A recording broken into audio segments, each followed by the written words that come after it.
Dear student,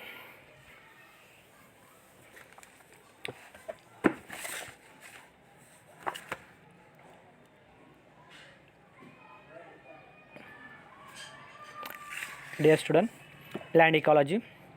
तर आपण मागच्या वेळेस युनिट फर्स्ट आणि युनिट सेकंड हे पूर्ण केलेले आहेत. त्यामध्ये unit first introduction, second unit ecological factors आणि आज आपण नवीन युनिटला त्या ठिकाणी स्टार्ट करत आहोत, प्लॅन कम्युनिटीज. ओके, तर या ठिकाणी आपण पाहतो आहे की मागचे जे काही व्हिडिओ मी तुम्हाला टाकले असेल व्हॉट्सअपला म्हणा किंवा यूट्यूबला म्हणा, ते तुम्ही सगळे ऐकले असतील, पाहिलेही असतील. काही नोट्स त्याच्यातनं तुम्ही काढली असेल. आता एक मी असं म्हणेल की नोट्स काढण्यासाठी बरेच विद्यार्थी त्या ठिकाणी नोट्स काढत नसतील, तर माझं एक असं म्हणणं आहे की विनंती समजा की त्या ठिकाणी प्रत्येकाने आपले जे या ठिकाणी व्हिडिओ तुम्हाला मी पाठवतो त्याच्यावर त्या ठिकाणी त्या बुकचे पेजेस त्या ठिकाणी असतात. त्या पेजेसचे ज्यावेळेस तुम्ही व्हिडिओ ऐकतात त्यावेळेस त्याचा आधी तुम्ही त्याचा स्क्रीनशॉट घ्या आणि त्यानुसार तुम्हाला त्याच्या नोट्स देखील काढता येईल किंवा तुम्हाला लिहिता येईल आणि समजणे त्या ठिकाणी सोपं होईल. म्हणजे इनडायरेक्टली तुम्हाला बुक त्या ठिकाणी अवेलेबल होत आहे असं गृहीत धरायला हरकत नाही. जवळपास जसे त्या ठिकाणी आपले पॉईंट्स होतील चॅप्टरचे तसं ते त्या ठिकाणी तुम्ही लिहू शकता तुमच्या सवडीनुसार. आणि यूट्यूबचे लिंक असल्यामुळे तुम्ही कधी त्या ठिकाणी 2-3 वेळेस त्या ठिकाणी ऐकलं कॉन्सन्ट्रेशन करून त्या ठिकाणी लक्षपूर्वक, तर मला असं वाटतं की ते तुम्हाला सहज त्या ठिकाणी सगळ्या जे टर्म्स असणार, जे काही पॉईंट्स असेल ते मात्र तुम्हाला नक्कीच समजेल. तर या ठिकाणी आज आपण नवीन चॅप्टरला त्या ठिकाणी स्टार्ट करतो आहे, plant communities. So dear student, plant communities, characteristic of the communities, specific diversity, growth forms, structure and dominance, ecological succession, adrozoaires and xerozoaires. तर प्लॅन कम्युनिटीज कशाला म्हणणार आहोत? Community means so lot of the species are associated to formation from the group of the plants. At different localities, different kind of the plant species are present in throughout the world. जगामध्ये अनेक त्या ठिकाणी plants आहेत. प्रत्येक प्लॅन्ट्सचं या ठिकाणी एक indicator त्या ठिकाणी आपण म्हणणार आहोत की इंडिकेट करतात. तो झोन, तो एरिया, तो डिस्ट्रिक्ट किंवा त्या ठिकाणी ती कंट्रीज देखील त्या ठिकाणी इंडिकेट करते. जसं शिमला मिरची असेल तर तो मात्र क्या आसामकडे त्या ठिकाणी चहा कॉफीचे प्लांट असणार आहे, तसे आपल्याकडे त्या ठिकाणी होत नाहीत. सफरचंद जर असेल तर त्या ठिकाणी हिमाचल प्रदेश वगैरे, काश्मीर वगैरे ह्या रिजनला आपल्याला पाहायला मिळतो. तसं आपल्याकडे आल्यानंतर कडुलिंब, बोर वगैरे त्या ठिकाणी आपण पाहायला मिळतो, जिजिपस आपण त्याला म्हणणार आहोत. असे अनेक त्या ठिकाणी प्लांट स्पीसीज हे इंडिकेट करतात त्या एरियाच्या बाबतीत. किंवा कोकणकडे गेल्यानंतर त्या ठिकाणी तुम्हाला आंबे खूप मोठ्या प्रमाणात दिसणार, हापूस आंबा त्या ठिकाणी असणार, आपल्याकडे नसतो तो. त्यानंतर नागपूर साईडला त्या ठिकाणी मोसंबी, संत्रा, म्हणजे प्रत्येक एरिया त्या ठिकाणी इंडिकेट करतो त्या रिजननुसार कुठले प्लांट स्पीसीज त्या ठिकाणी आहेत. So lot of the plant species are present and particular communities at the favorable environmental condition to adapt the situation and to form the to live or to form from the survival of the fittest. तर या ठिकाणी आपण पाहतो बघा, the group of the association of the plants growing together in a particular habitat is called as a plant. Particular habitat, त्याला suitable अशी जागा, suitable असं एन्व्हायरमेंट जर त्यांना मिळालं तर 100% त्या ठिकाणी ते जिवंत असतात, चांगल्या प्रकारे ग्रो करतात, चांगल्या प्रकारे त्या ठिकाणी त्यांची फिजिओलॉजिकल ॲक्टिव्हिटीज होते. ॲनाटॉमी म्हणा, फिजिओलॉजी म्हणा, मॉर्फोलॉजी म्हणा, जेनेटिकली कॅरेक्टर्स असेल, हे चांगल्या प्रकारे त्या ठिकाणी फॉर्म्स होतात. Plan usually do not live single in nature. Plan usually do not live single in nature. एकटं प्लॅन त्या ठिकाणी राहू शकत नाहीत, मग त्यांना त्या ठिकाणी कम्युनिटीज लागणारच आहे. इव्हन मी असं म्हणेल की वाळवंटात गेल्यानंतर आपल्याला काही ठराविक एरियामध्ये गेल्यानंतर अकेशियाचे प्लॅन्ट दिसणार आहेत, म्हणजे काटेरी झुडपे वगैरे दिसतात, एकदम त्या ठिकाणी दिसणार आहे. आणि काही ठिकाणी गेल्यानंतर मात्र तुम्हाला लांब पण त्या ठिकाणी एकही ट्री दिसत नाही, कारण की त्या ठिकाणी राहू शकत नाही, कारण त्या ठिकाणी फेवरेबल एन्व्हायरमेंट नाही आहे. किंवा फेवरेबल एन्व्हायरमेंट जर असेल तर सिंगली लाईव्ह राहणार नाही, तर त्या ग्रुपमध्ये असणार आहे, ग्रुप कम्युनिटीज असणार आहे. They always tend to associate together to form a group. An assemblies of plants of one kind is called as a population. One kind is called as a population. एकाच जातीचे plan communities म्हणजे एकाच जातीचे खूप मोठ्या प्रमाणामध्ये मुबलक प्रमाणामध्ये जर प्लांट स्पीसीज त्या ठिकाणी प्रेझेंट असेल तर त्याला आपण प्लांट पॉप्युलेशन म्हणणार आहोत. सपोज त्या ठिकाणी म्हणा एखाद्या एरियामध्ये त्या ठिकाणी खूप ग्रामीणीचे मेंबर असेल, ग्रासचे मेंबर असेल, तर समजा जे त्या ठिकाणी तो एक इंडिकेट करणार की तो जो रिजन असेल तो पूर्ण या ठिकाणी ग्रास एरिया किंवा काही एरियामध्ये त्या ठिकाणी डेझर्ट एरिया असणार आहे, वाळवंटी प्रदेश असेल तिथं सगळे काटेरी वनस्पती असणार आहे. आसाम रिजनकडे गेल्यानंतर त्या ठिकाणी आपल्याला चहा कॉफीचे प्लॅन दिसणार आहे. म्हणजे as a populations to indicate. जसं आपल्याकडे आज कापसाची शेती चांगल्या प्रकारे होते, खूप मुबलक प्रमाणामध्ये ऊसाची शेती त्या ठिकाणी होते. म्हणजे पॉप्युलेशन्स जर असेल ते क्राऊड असणार या ठिकाणी, म्हणजे खूप मोठ्या प्रमाणात त्याची शेती केली जाते. तसं या ठिकाणी बरेचसे प्लॅन जर असणार आहेत ते देखील त्या ठिकाणी खूप मोठ्या प्रमाणामध्ये असणार आहे, कारण की त्या ठिकाणी फेवरेबल एन्व्हायरमेंट मिळाल्यामुळे तो जो एरिया असणार आहे त्या एरियामध्ये त्या प्लॅन्ट स्पीसीज चांगल्या प्रकारे ग्रो करतात.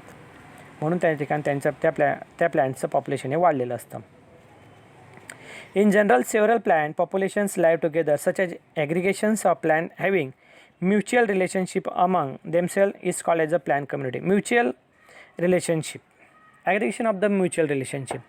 All the plants are interact from the mutual communications. प्रत्येक प्लांट स्पीसीज हा मात्र एकमेकांशी कनेक्ट असणार आहे.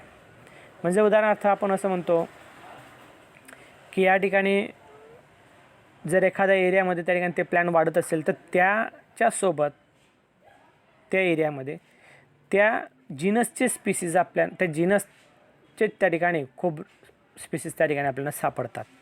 कारण काय असणार आहे? Favourable environmental condition. Several tree species growing together in a forest with the associated ground flora from the community. Several tree species, several lot of tree species. मी असं म्हणेल की या ठिकाणी असंख्य लाखो करोडो त्या ठिकाणी एखादा प्लांट स्पीसीज ग्रो करत असेल तर त्याला आपण फ्लोरा असं म्हणणार आहोत. म्हणजे ग्रुप स्टडी किंवा एरिया स्टडी. फॉर एक्झाम्पल मी असं म्हणेल सातपुडा पर्वत आपल्याला माहिती असेल. या सातपुड्याच्या या सप्त पर्वतामध्ये सातही पर्वतांवर जी व्हरायटीज त्या ठिकाणी आहे त्या स्पीसीजच्या व्हरायटी आपल्याला कुठेही आढळणार आहेत, कारण की ह्या पठारावर या रिजनमध्ये असणारे प्लांट स्पीसीज हे पर्टिक्युलर इंडिकेट करणार आहे. तुम्ही केरळ कर्नाटककडे त्या ठिकाणी खाली जर जसे उत्तर जाणार तसं त्या ठिकाणी तुम्हाला रबरचे प्लांट त्या ठिकाणी दिसणार आहे, मात्र आपल्याकडे ते दिसणार नाही आहे. अशोकाचे ट्री आपण गार्डन प्लॅन म्हणून वापरतो, मात्र जसजसं आपण काश्मीर एरियाकडे जाणार त्या रिजनमध्ये मात्र तुम्हाला बरेचसे अगदी असे लांबट असे आणि लांब पानांचे त्या ठिकाणी तुम्हाला लिफ्सचे प्लांट्स त्या ठिकाणी दिसणार आहे, म्हणजे इंडिकेट करतात. So different kind of the flora are present at the area. म्हणजे तो जो फ्लोरा असणार आहे तो फ्लोरा त्या ठिकाणी इंडिकेट करणार आहेत. Okay. So lichen and mosses growing on a rock and savanna with tall grasses in a scattered tree, a mat of algae on pond, lake are all examples of the communities of different types. आता या ठिकाणी आपण पाहतोय की different types म्हणजे सेवन्ना जर आपण म्हणणार आहे तर त्या ठिकाणी ग्रासेस असणार आहे. So different type of the grass areas. त्यानंतर पॉन्ड, लेकमध्ये आढळणारे त्या ठिकाणी अल्गी किंवा मॉसेस, ब्रायोफाईटचे मेंबर म्हणा किंवा लायकेनचे मेंबर जर असेल तर हे आपल्याला हायली रेनफॉल रिजन्स किंवा बॅरन रॉक, ज्या ठिकाणी बॅरन रॉक असणार अशा ठिकाणी आपल्याला बरेचसे ते प्लांट स्पीसीज त्या ठिकाणी दिसणार आहेत. In a different members of the plant communities influence one another and also interact with the environment. One another at the interact. आता या ठिकाणी एक्झाम्पल मी असं म्हणेल की जसं फॉर एक्झाम्पल लायकॅन, सिम्बॉटिक असोसिएशन असणारे लायकन आणि फंगी आणि त्या ठिकाणी अल्गीचं फायकोबियॉन, मायकोबियॉन, तर या ठिकाणी असोसिएशन असणारे. So interact directly or indirectly. Another for example number of the epiphytic plants to grow another plants. म्हणजे दुसऱ्या प्लॅनवर त्या ठिकाणी उगवतात, कधी कधी त्या ठिकाणी सपोर्ट म्हणून उगवतात, कधी कधी त्याच्यावर उगवतात, त्याच्यावर जिवंत राहणारे. म्हणजे interact different kind of the plant species are interact. म्हणजे त्यामध्ये देखील आपण असं म्हणू शकतो की एकमेकांवर त्या ठिकाणी अवलंबून असणार आहेत. So plant communities vary in their distributions and extend across Commonwealth. Some plant communities are common in a widespread across different regions. Other plant communities are relatively uncommon in restricted to very specific habitats. Restricted to very specific habitat. काही plant species जर असेल तर ते मात्र त्यांचा कुठेही त्या ठिकाणी कॉन्टॅक्ट येत नाहीत. त्याला आपण वाईड स्प्रेड म्हणणार आहोत. वाईड स्प्रेड म्हणजे काय, तर एखादं प्लॅन क्वचित त्या ठिकाणी आपल्याला या रिजनमध्ये आढळतं आणि खूप अंतर गेल्यानंतर क्वचित त्या ठिकाणी प्लॅन आढळतात. तर वाईड स्प्रेड म्हणजे खूप मोठ्या प्रमाणामध्ये नाही, तर मी असं म्हणेल की एंडेंजर्ड स्पीसीज आपण त्यांना जे आपण म्हणू शकतो की जे संपण्याच्या मार्गावर आहेत, नष्ट होण्याच्या मार्गावर एन्व्हायरमेंटचा, आणि ते कुठेतरी त्या ठिकाणी ठराविक ठिकाणी ते जिवंत आहेत. ओके, आता त्या ठिकाणी पुढचा पॉईंट आपण त्या ठिकाणी पाहणार आहोत, कॅरेक्टरिस्टिक ऑफ कम्युनिटी. आता कम्युनिटीचे कॅरेक्टर्स काय आहे, आपण कम्युनिटी कशाला म्हणणार आहोत. A biotic community has a series of characteristics such as structure, dominance, need, species diversity, stability, development, and metabolic rates, which are not present on its individual species component, but have meaning only with a reference to community level of organism. Stability, development, metabolic rates, all are characteristic from the communities. आता कम्युनिटीचं character काय असणार आहे. Metabolic rate, first of all environmental favourable condition are adapted than suitable condition. जर त्या ठिकाणी environment जर suitable असेल तर त्या ठिकाणी ते ॲडॉप्ट करून घेतात, स्टेबल होऊन जातात, त्याची स्टेबिलिटी त्या ठिकाणी होऊन जाते. जर स्टेबल झाले तर त्या ठिकाणी त्यांची डेव्हलपमेंट जर असेल तर खूप चांगल्या प्रकारे त्या ठिकाणी होत असते. आणि डेव्हलपमेंट जर त्या ठिकाणी झाली असेल तर मी असं म्हणेल की त्यांची मेटाबॉलिक प्रोसेस किंवा मेटाबॉलिक रेट हे देखील त्या ठिकाणी चांगल्या प्रकारे त्या ठिकाणी त्यांची प्रोसेस ही होत असते. ओके, त्यानंतर पुढचा पॉईंट आपण त्या ठिकाणी पाहत आहोत, स्पीसीज डायव्हर्सिटी. आता यामध्ये स्पीसीज डायव्हर्सिटी आपण स्पीसीज डायव्हर्सिटी हा पॉईंट पुढच्या व्हिडिओमध्ये आपण कंटिन्यू करू.